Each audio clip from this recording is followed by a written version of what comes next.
Hey guys, and welcome to the Fitpro Social with me, David Kyle. And me, Ash Burley.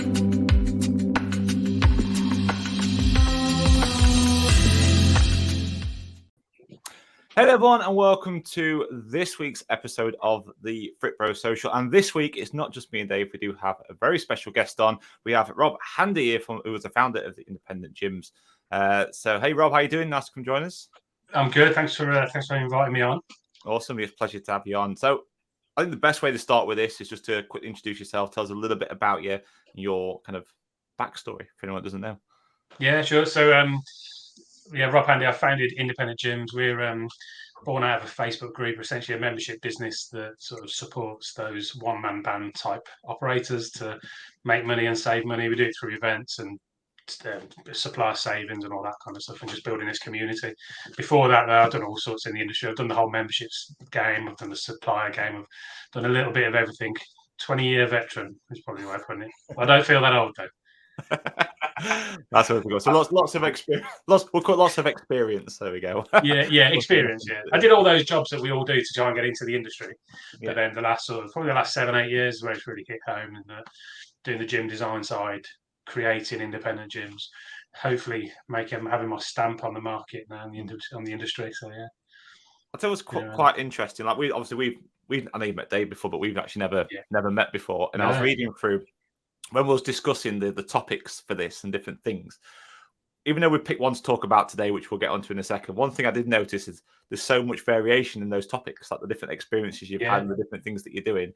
So I mean, even though today we're going to be talking about the actual ups and downs of any facility and whether you should do that or not, it would be nice to touch on some of those things as we go through it, because I'm quite interested in finding out more about that and how that's actually shaped who you are today and what you do in your business today. That'd be cool to sounds good to me.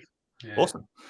So for anyone that's joining us and watching us on here, as always, please make sure you get involved with the conversation. After all, this is the Fitpro Social. So the more you chat, the more questions you got, whether you agree with what we're talking about here, whether you don't agree, get involved on the comments and let us know.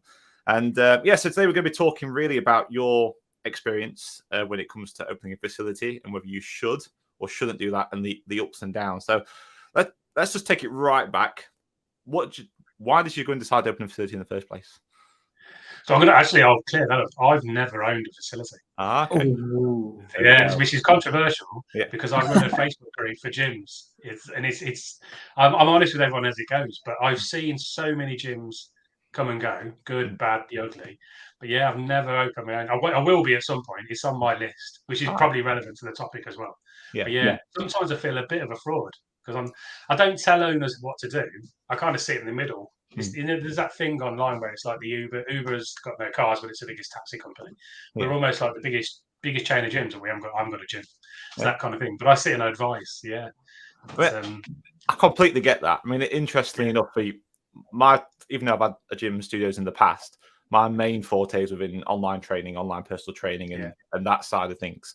And interesting of what we talk about, we have a course that we offer. And that course is kind of like that. It doesn't say do it this way or do it that way, even though I've had my own online business. We just advise on it and we help people adapt and do the thing that's right for them and their business, as opposed to just saying this is what you should have to go and do. So I see where you're kind of coming from that in terms of like you don't necessarily have to be currently running a gym or studio, but I can see Dave's reaction when you said Dave's not a gym owner either. So we're in the same boat, although he has been one. Yeah. So I'm conscious that I don't tell gyms what to do because I've never done it. I know what to do, but I'm never going to try and coach someone. That's why we sit and look at economies of scale. We've got 2,000 gyms, more than 2,000 gyms. We can help them save money just off the scale of it. So let's look at the difference between a gym and a studio then. So you've got this Facebook group, and what are you up to, about 1,000 members, or is it more than that right now? A few numbers. We've got 2,400 people, which is probably 2,000 gyms in that Facebook group. On the membership side, though, we've got about 1,000 that have registered as a member in some respect. So we're building this community. There's 3,000 independents out there. In this Facebook group, you've got 2,000. It's a mixture of gyms and studios. If I was brand new and I want to dive into the fitness industry, where would you say is the most fulfilling and obviously most profitable way to go? Is it a gym or is it a studio? Having access to so many people. Yeah, I'd probably lean to the studio type at the moment, and it's a bit of a weird one because on my background, I used to work for Core Health, Stairmaster, selling the equipment, cardio and strength. So I like that classic gym setup with cardio, strength, functional. But if you're new, if you're a PT, you've got 20, 30 clients. If you just open a regular gym, the outlay for that is huge. Whereas if you open a studio, it's probably a fifth of the price, fifth of the cost of the kit build anyway. So I would say that studio type where you can do the small group training and the PT and have a direct sort of relationship with your members. You don't need as many because you're charging them 5 times the price. So I would start with that if I was a PT with an existing client base. If I had a big pot of money, I'd go the other way. How come if you had a big pot of money, you go the other way? Because I like the classic gym setup. I'm not a PT. I like the classic gym setup. Get 1,000 members. You know, have a decent cardio setup, free weights, machine weights, that kind of thing. Yeah. If I was a personal trainer background, I'd probably go away from that and have that 1-to-1, 1-to-4 sort of contact. The small group PT that Jean-Claude Vacasson sort of championed years back, that's just racing away with itself, isn't it? Everybody's going with small group ET, and that is the cheapest setup. You don't need, it doesn't cost anywhere near the same amount to create a studio with that kind of kit compared to your conventional machines. So that's why if it was an existing PT, I'd go down that studio sort of route. So both me and Ash have had a studio, and we know roughly, I don't know, between 20 and 30K to kind of get it to a decent level to get it moving from there. I know you just talked about if you had a big pot of money, you would open a commercial gym. How much of a bigger pot of money would somebody need to actually open a proper commercial gym?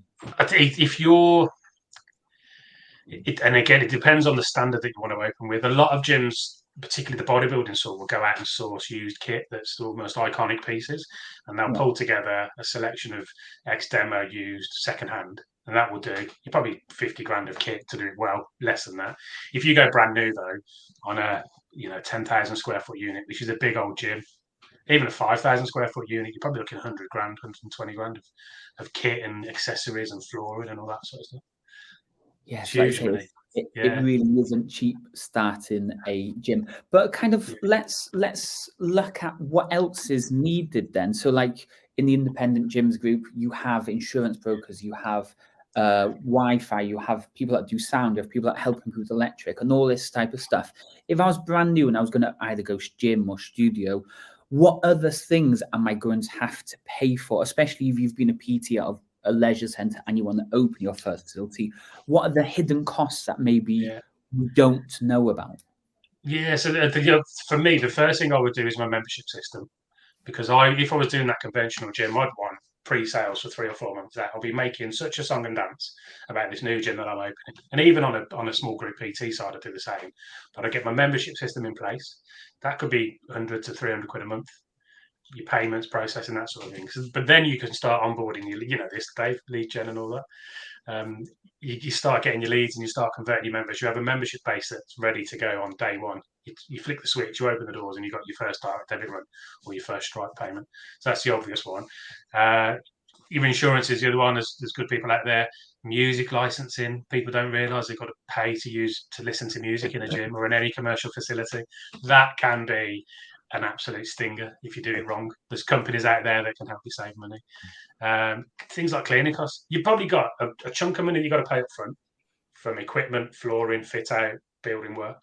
And then you've got a trickle of money that you've got to pay ongoing, which is your accountant, your software, your insurance, that sort of thing, your staff, your wages, and even little sort of ad hoc spends like your cleaning stuff, that sort of thing. That's where, there's so many hidden things, and there's probably other things that you just don't even think about as you go. You got to get set up a secondary spend if you're going to start selling protein bars. You got to pay for them up front as well to get them into the shop to start selling. So, do you think there's some like skills as well between the different routes that you can take? So we talked about the different things you need in place for a gym, and some of that also for a studio. But let's say if you're a PT and your experience has been a PT, and you think I want to kind of go on my own and have a small group studio or small group PT. or maybe like kind of Dave like alluded to there, maybe you've run a leisure centre somewhere and you think, actually, I want to go out on my own and go for like a full gym. Yeah. What other skills do you think the individual needs in order to go and to do those different things? I think for me, the hardest bit is probably the skills of a conversation piece, but it's how do you go from being a PT to a business owner? Yeah. Because it's completely different. You PT because you love helping people and coaching. Then all of a sudden you don't step, no one steps away because you're saving pennies, and you start PTing and a business. But then how do you take time to run the business and deliver the product at the same time? It's that transition across for me is hard. Also, do you want to stop coaching? Do you want to bring in a team of coaches that deliver your product? Or do you stay on the gym floor that then impacts your business? Do you bring in a general manager if you can afford it? Probably not as a small group PT straight away. So I would say that it's the transition from being a personal trainer, delivering sessions, coaching and mentorship to your clients, to then running a successful business and keeping track of all that as well. That's the hard bit. I suppose it's sorry, go on, Dave. No, go for it.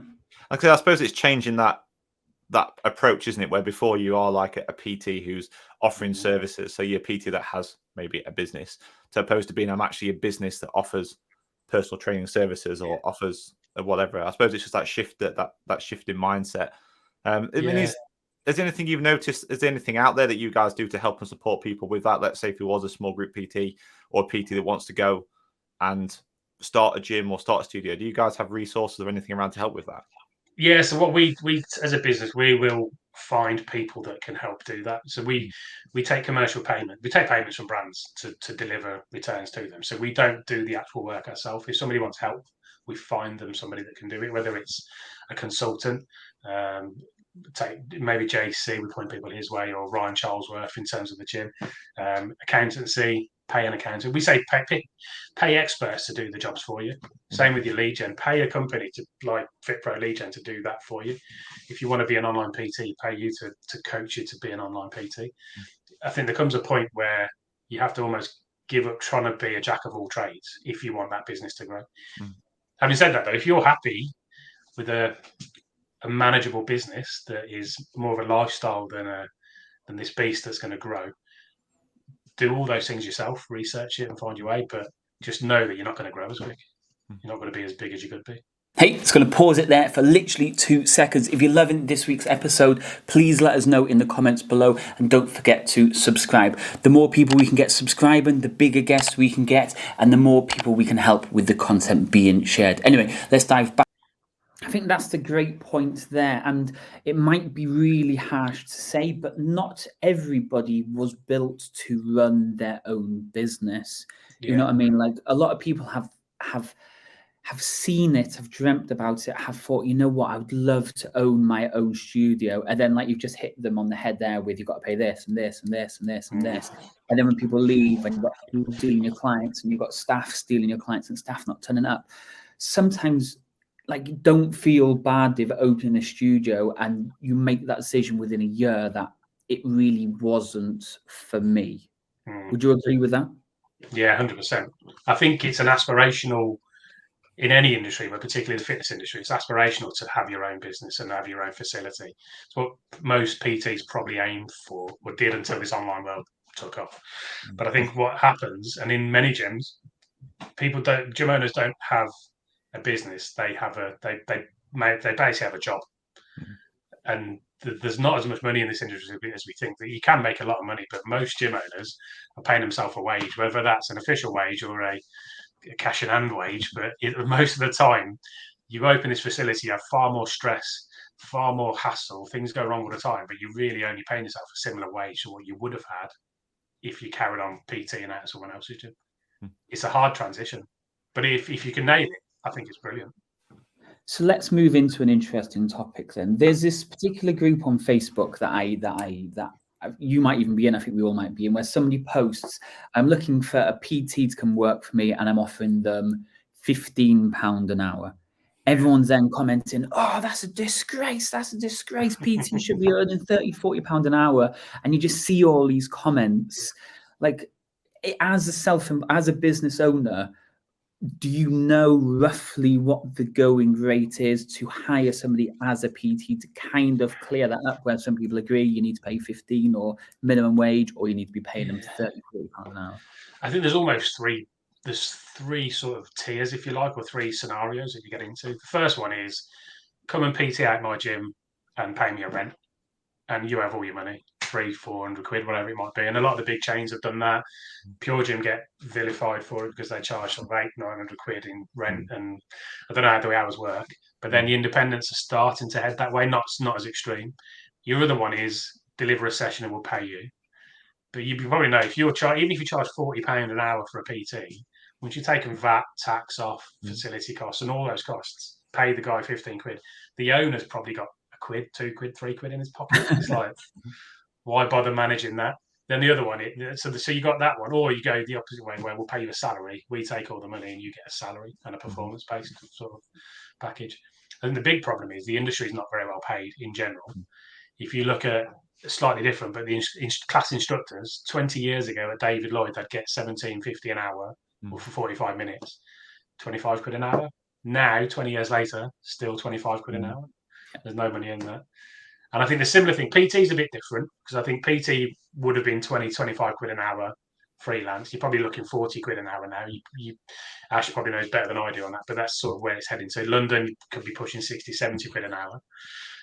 So that's a bit of a better paid job, but then most of them have to go freelance to demand that wage, to demand that rate. And then realistically, if you're an in-person PT, you're working mornings, lunchtimes, evenings, and you've got those gaps in between. So you take 40 quid an hour, 50 quid an hour if you're London way, but then your working hours are pretty shit. Yeah, let's face it, pretty shit. That's the thing with PT. It's very up and down the hours. It's almost like doing shift work in essence, isn't it? And you're all over the place and very unsociable hours. I think that's an interesting the post that Dave's on about there. I think it's quite interesting, and I'm terrible for replying on these sometimes, because if there's no context, I'll say, well, what's your context? If someone says, do you want to come work for us? I'll pay for PT for £15 an hour. Is that what you're going to guarantee me hours? Am I employed? Am I getting sick pay? Am I getting holiday pay? Because when you think about, the 40, £50 an hour, or whatever they're going to be, as a PT, you have to remember, if you're self-employed in the gym, you might be charging £50 for that hour session, or whatever the length of that session is for your clients. But you're taking off the contribution towards overhead. So if you're paying rent in the gym, you're paying that. If you're, you've got to put money aside for if you're off ill, you can't do it, or you need to do savings, you've got your pensions, like all these things. In reality, I think you need to think about when you're charging, a value for that hour. Which, if a business comes along and says, "I'll pay you 15 quid," I mean, in reality, that's probably what you're getting. At the end of it all, you charge someone 50 quid, you're probably taking home in reality 15, 20 quid out of that 50, because the rest of it's going on all this other stuff, tax and everything else like that. It's an interesting one. Yeah, I think the better things like that, insurance. Go on, carry on with this. We just had an interesting comment on this, and that's another way of doing it. I'm guessing from this comment, do you know ADS? Yeah, it's my old business partner for my first room setup. Well, first studio. So just interesting what he's saying here is, I'm guessing he charges, or the AD charges, and then he just takes 20% off at the top. Is that how they've got it set up? Yes, it would have been that. It's very different to what it was when we first started doing it.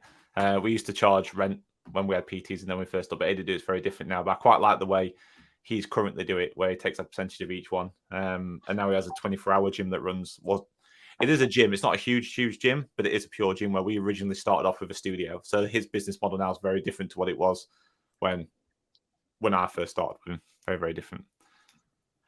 So let's kind of talk about that 24-hour situation there, because I see it pop up in the independent gyms all the time. What software can I use? How do I go 24 hours?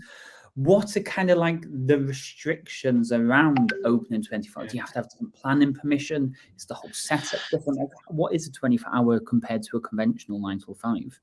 Yeah, the 24 hours crept in. It's come almost flying through the doors now. It's really taken off in the independent world. And I think it's came about because gym owners who, if somebody phones in sick, you cover their shift. And the gym owners are constantly working.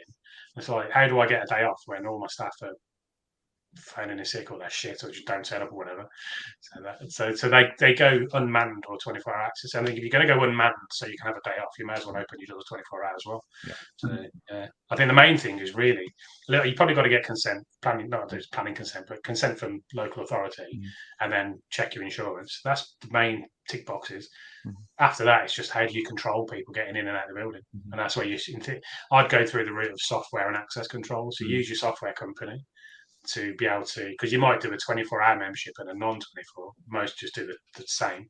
Use that software to track who's coming in and out of the building, because you want to know your usage stats as well. It's not just a case of getting people through the door. It's like it's knowing who hasn't used your gym.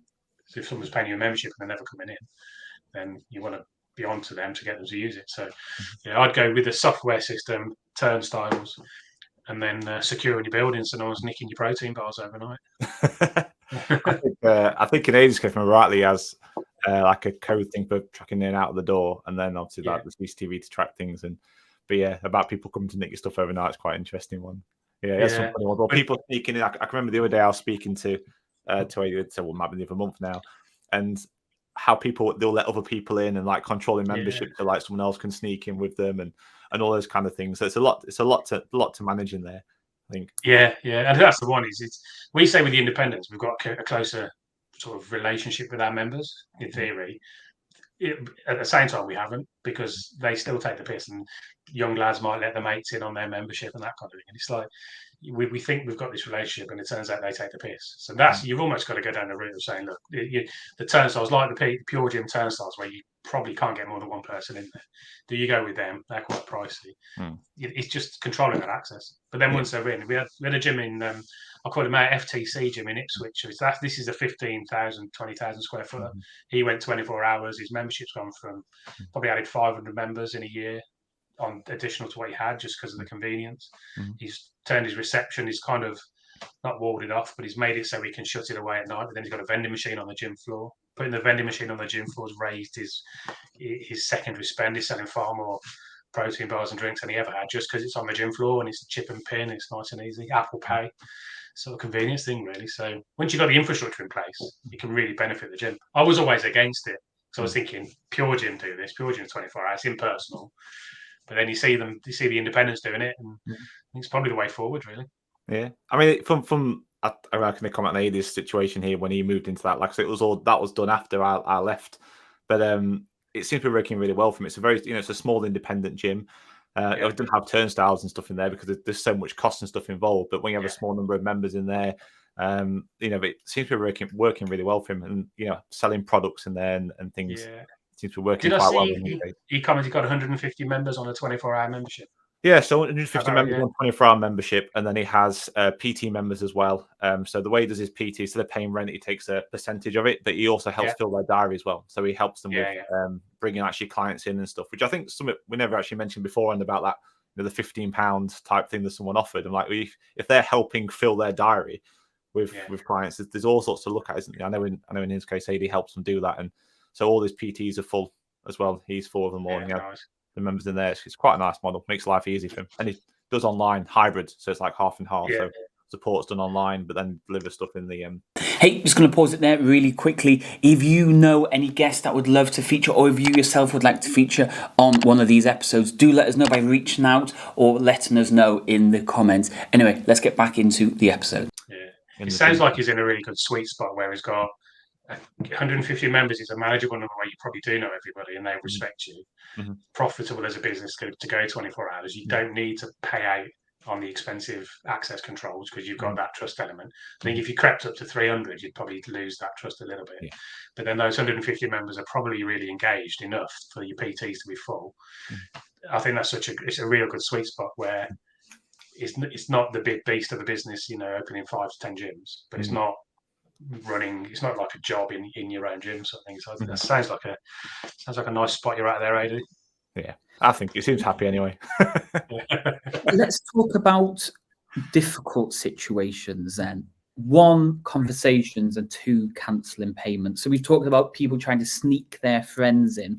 If you're not such a confident person, you're not such a you're like, go on, get out of my gym. Like, that isn't you. How do you have those conversations? And then on the flip side, and I've seen this in your group before. We have a person that really, really smells. How do you tell them to get a shower, or you know what I mean? So those two things, how do you have the tough conversations that you're not used to having, and how do you almost cancel memberships of people that are just, they're bad for your gym? Yeah, so your tough conversations, I think you've got to just bite the bullet and have those conversations. But I'd do it in one of two ways, and it depends on your facility and you as a person. There's some gym owners out there quite bold and bullshit, and they'll literally like, mate, what the fuck you doing? Sneaking your mates in, that sort of thing. Or it'll be, if you're not that confident, you kind of do it as, oh, did you know you're not supposed to bring mates in? You've got to sign them in. So I think you can just play it depending on you. We see it all the time though. The ones that shout the most in the group are the ones that will be effing and blinding. I've got a member that sneaks his mate in. I'm going to have him. That's sort of I'm going to ban him. I'm going to ban these members, and they'll stick it out on Facebook. It's like, do not sneak your mates into my gym. Which is kind of cool. But then I think that all comes down to the persona of you and the gym that you run. Do you know what I mean? Yeah. So it's probably the bodybuilding type gym. Yeah. I'm going to sneak your mates and offer them a membership. Yeah. But I think that's where having some systems in place to catch them or to monitor who's sneaking the mates in. But if you know your members, like AD and his 150 members, they wouldn't do it because they know him. And if he did, he'd probably spot it. The stinky member one is, that's a hard one, isn't it? How do you tell someone in the gym they stink? So it's we do have have you had to do it? I've done it before in not the gym business, a different business, and they were forward facing. There was actually an employee. I'm not saying it was, but it was somebody who was actually forward facing with the public. So they was working with them closely, as you do as a coach. You work with them closely, and maybe about an hour and a half in, the other staff are like, I can't work next to them. But obviously, the public wouldn't say. People in there wouldn't say. And I had this really awkward conversation where I had to pull them aside and just say, look, you need to go and have a shower. Yeah. So I told him to go and have a shower, basically, and come back and have a clean. And it's an awful conversation to have with somebody. I think you probably feel worse than they did, didn't you? I did. I felt shit doing it. But what are you going to do? Because you've got your other team members who've got to deal with it, but also you've got your actual customers who are having to deal with it. And it's I think one I saw in the group, it came up, as David mentioned, where somebody asked the question, how do you tell someone they stink in your gym? And a lot of people are using it almost like giving them a bit of a get out, almost like you say, oh, you must have come straight from work, here's a bit of deodorant. It's that kind of thing. So it's like, how do you raise it without really embarrassing them? Throw a can of deodorant. Yeah. But most of the time, I think in a gym environment, most of the time it's because they re-wear the same gym clothes. They might have had the same gym clothes from 2 days ago and they just chuck them on to go and train, and they don't how do you realise you don't smell? I don't know. Hard one. Okay, so we're squeezing. If you own it, just send one of your staff to tell them. Just leave a kind of links in their locker every time. Yeah. So we've talked about the tough side, the downsides of having a studio or facility. Let's finish off on a much brighter note. From all these people that you get to speak to every day, what are like some of the real amazing stories and the highs and the experiences that people are really enjoying that you're seeing from owning a facility? From an ownership perspective, I think if you get it right, it becomes a lifestyle where you can. Let's use Steve from Code Fitness up in Newark. He's a bit of a hybrid. It's a big old gym. I don't know how big, but I'm going to say 15,000 square foot thereabouts. Atlantis kit, Prime kit, real high end stuff. So he's got a high membership, but he's also got a real engaged personal training side of the business as well. He's at a point where I think he says he does 1 day a week in the gym. So he's gone from he was an accountant, went PT, self-employed, built his way up, rented a unit, bought land, built a unit. So he's got this gym that doesn't run itself, but is self-sufficient, that he doesn't have to be there if he doesn't want to. So he gets bored. He does 1 day a week and goes in just to tick the box. So I mean, that's really cool. If you can get your business to a point where you don't have to be there, you can choose, then you probably enjoy it a lot more when you're in there. Okay, so final question on that. The guy that you said from Warwick, he's at a place, he's 1 day a week and he's getting bored. He's probably getting like twitches over, should I open the second location? Yeah. How do you know that you're in the right place opening a second location? Should you open a second location, and what are kind of the things around that? Yeah, I think if your first location, if you've got like Steve has, where it's managing itself and you've got itchy feet to do another one, as long as the pain that you've gone through to get that first gym to where it is isn't too bad, then 100% go for it. For me, your second location's got to be relatively close to benefit from your reputation, but not close enough to cannibalize your membership. Because no point having two gyms 2 miles apart. If you got to sort of go, I'll probably go sort of 10 to 15 miles away from where I am. So you've still got that reputational sort of thing. So you have a better pre-sale and a better membership in that engagement. So I think you've got to decide though, if you forget the stress that you go through to get your business to a point. Well, you don't forget it, but you kind of the impact wears off over time because you think, oh, you get the growing pain. Yeah, you do. You forget the pain that it just numbs, doesn't it? You think, I'll do that again. I do it all the time. Every event we do, I love doing the events. We do 2 a year, but I have nothing but stress for 3 months. But then on the day, it's like the best thing ever. I absolutely love it, and we go again. And I don't remember the stress I've had until it starts. And I was like, oh, fucking hell, here's the stress. So it'll be the same with the gym owner. Yeah, but I think a lot of them say opening your second and maybe your third is tough, but it's okay. It's when you then go to 5 to 10 and it becomes a completely different beast because it's not you managing them. You then need a team or a regional, or you very much change your role within the business. It's a very different business, isn't it? Very, very different business if you go down that route. I mean, and just to kind of start wrapping things up a little bit, there's one question I won't mind asking for anyone listening here. We've talked about some of the trickier things of running a gym and a studio, and some of the great things that you just mentioned there. So when you're working with, like, the experience working one day, a week for doing things. If I was to say to you now, for everyone listening, to be in that position where everything's nice, balanced out, everything's working well for you, what would be 3 key things you think they need in place? Or maybe 3 or 4 things they need in place to do that?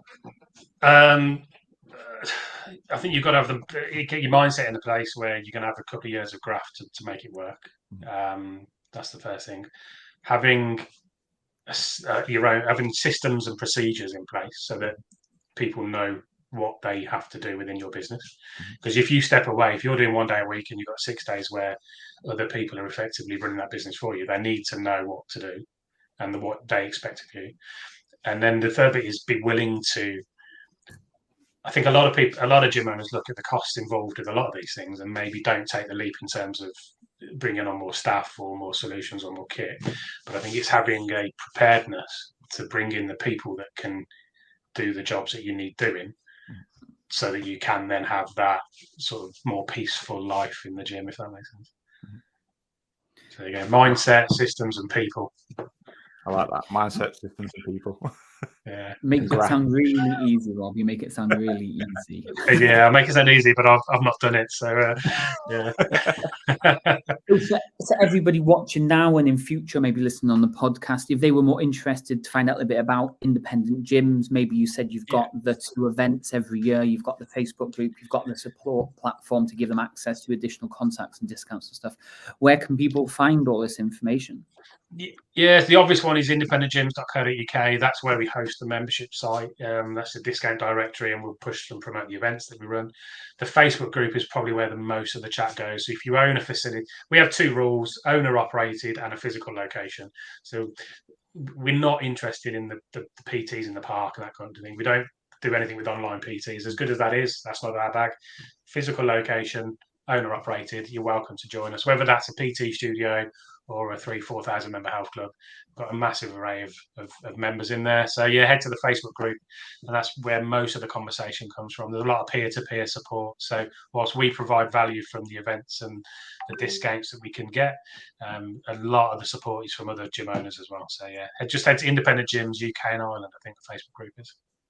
Nice. Rob, I appreciate your time today. Thanks for coming on. Half an hour has gone pretty quick, and hopefully everyone's got a load of interesting thoughts. Opening. What was that? Sorry. Thanks for having us. It's been good. I do enjoy these chats.